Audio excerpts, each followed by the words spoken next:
పితా పుత్ర పరిశుద్ధాత్మ నామమున ప్రభువునందు మిక్కిలి ప్రియమైన సహోదరి సహోదరులారా, ఈనాటి ధ్యానాంశం దేవుని ఆత్మను కలిగిన వ్యక్తులు. దేవుని ఆత్మను కలిగిన వ్యక్తులు ఏ రీతిగా ఉంటారు అంటే, మొదటగా దేవుని ఆత్మను కలిగిన వ్యక్తులు ఏ పనికైనా దేవుని కార్యాలకి సిద్ధంగా ఉంటారు.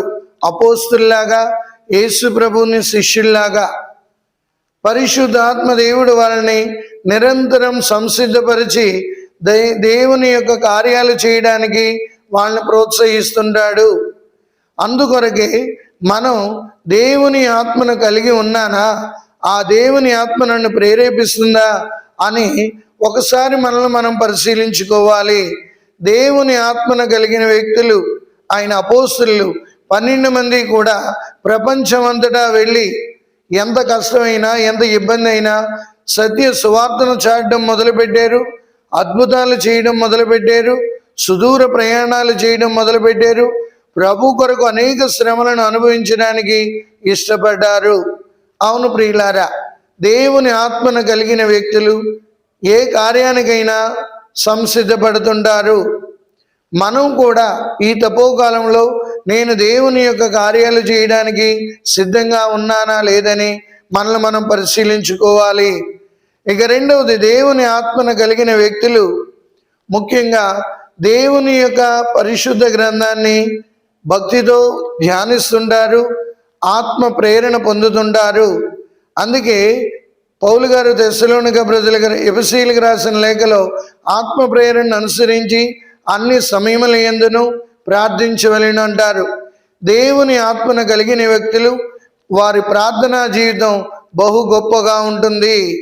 అందుకే యేసు ప్రభువే మనకు ఒక మాదిరి చూపించారు.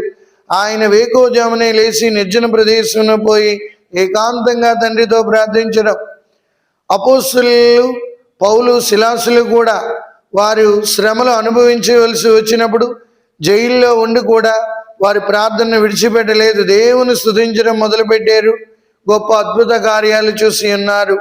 అవును ప్రియులారా, మనందరి జీవితాల్లో శ్రమలు ఎదురైనప్పుడు, శోధనలు ఎదురైనప్పుడు బెంబేలెత్తిపోతుంటాం. దేవుడు నా జీవితంలో ఉన్నాడా అని అనుమానిస్తుంటాం, ప్రార్థించడం తగ్గించేస్తుంటాం. కానీ పౌలు శిలాసులు, దేవుని ఆత్మను కలిగిన పౌలు శిలాసులు పరిస్థితులను మార్చేశారు, పరిస్థితులను ప్రభావితం చేయగలిగారు. ఆ సంఖ్యలు వాళ్ళ మధ్యలోంచి తెగిపోయాయి, చెరసాల తలుపులు తెరవబడ్డాయి.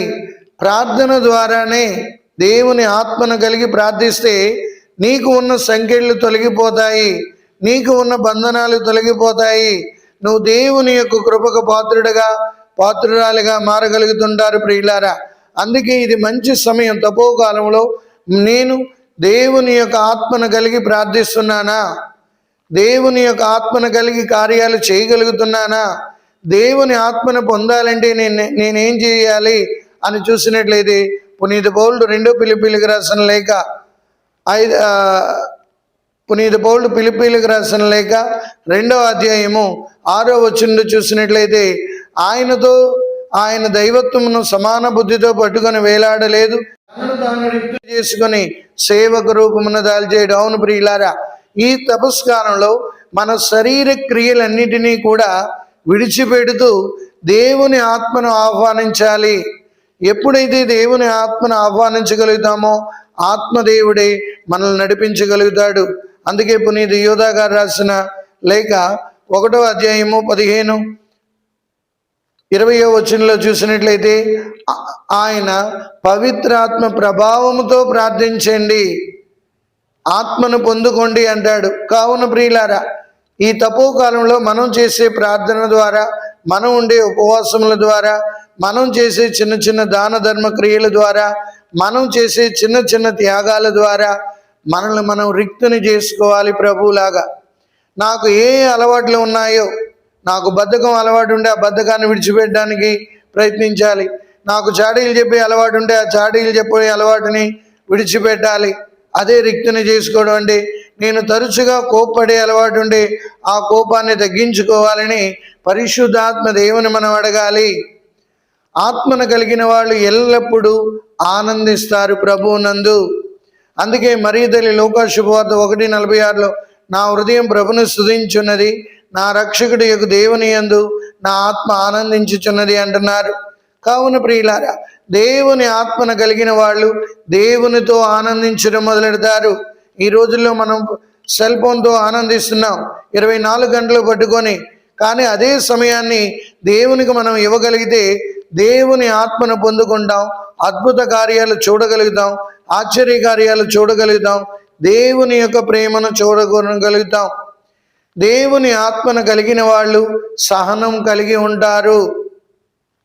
పునీత స్టీఫెన్ గారిని వాళ్ళు రాళ్ళిచ్చి కొడుతున్నప్పటికీ కూడా ఆయన అంటాడు, తండ్రి ఈ పాపం వీరి మీద మోపకండి అంటారు. దేవుని ఆత్మ నిన్ను సహనవంతుడిగా సహనశీలిగా చేస్తుంది. ఈరోజు సహనం లేకే కుటుంబాలలో గొడవలు, సమాజంలో గొడవలు, సంఘంలో గొడవలు జరుగుతూనే ఉన్నాయి ప్రియులారా. కాబట్టి దేవుని యొక్క బిడ్డలుగా నేను సహనం కావాలి అన్నప్పుడు ఆ సహనాన్ని ఇచ్చేది పరిశుద్ధాత్మ దేవుడే. దేవుని ఆత్మను కలిగిన వాళ్ళు పరలోకం వైపు చూస్తారు స్టీఫెన్ గారి లాగా. అందుకే పునీత పౌలు కొలస్సీలకు రాసిన లేఖ 3వ అధ్యాయంలో మనం చూసినట్లయితే మీ మనస్సులను పరలోకమందులి వస్తువుల వైపు లగ్నం చేయండి అంటున్నారు. ఇక్కడ స్టీఫెన్ గారు భూలోకంలో ఉంటూ పరలోకాన్ని చూడగలిగి ఉన్నారు. కావున ప్రభువునందు మిక్కిలి ప్రియులారా, దేవుని ఆత్మను కలిగిన వ్యక్తులుగా మనం ఉన్నామా లేదా ఒక్కసారి పరిశీలించుకుందాం. ఒకవేళ లేనట్లయితే మనల్ని మనం రిక్తిని చేసుకొని, ప్రభువా నీ ఆత్మతో నింపండి, నీ ఆత్మతో జీవించగలిగే అనుగ్రహం ఇవ్వండి అని వేడుకుంటూ ఈ పరిశుద్ధ కాలాన్ని పరిశుద్ధంగా ఆచరిద్దాం. పితా పుత్ర పవిత్ర ఆత్మ నామమున ప్రభు మిమ్మందరినీ ఆశీర్వదించి కాచి కాపాడునుగాక. ఆమెన్.